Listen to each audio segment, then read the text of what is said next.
शरद पवारांचा निरोप घेऊन अमोल कोल्हेंनी घेतली धैर्यशील मोहितेंची भेट। कोल्हेंचं तुतारी वाजवून स्वागत। धैर्यशील मोहिते शरद पवार गटात जाणार का याकडे लक्ष। महाविकास आघाडीतून वंचित बाहेर, पहिल्या 9 उमेदवारांची यादी जाहीर।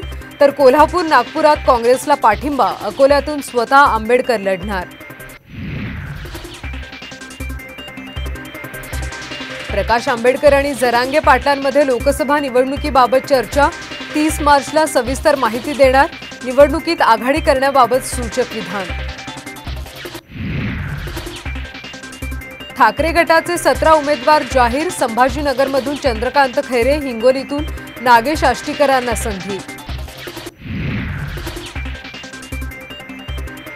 कोल्हापूरच्या बदल्यात सांगलीची जागा देण्याचं ठरलं नव्हतं, काँग्रेसच्या विश्वजित कदमांचं वक्तव्य। ठाकरे गटाची उमेदवारी यादी जाहीर होताच काँग्रेस नेते आक्रमक। बाळासाहेब थोरातांचे फेरविचार करण्याचं आवाहन। तर ईशान्य मुंबईसाठी शरद पवार गट आग्रही।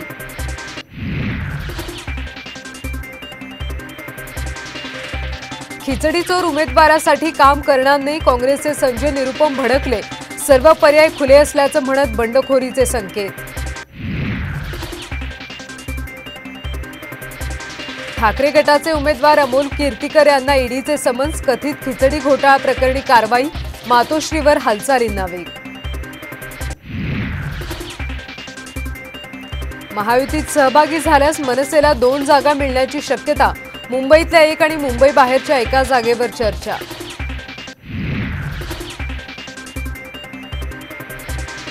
नाशकातून भुजबळांना उमेदवारी देण्याबाबत दिल्लीतून ग्रीन सिग्नल, सूत्रांची माहिती।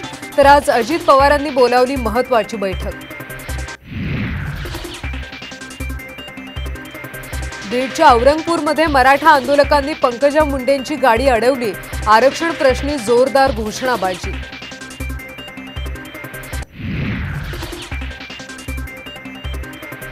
आणि महायुतीनं नवनीत राणांना उमेदवारी दिल्यास बंड करावं लागेल। आमदार बच्चू कडूंचा थेट इशारा।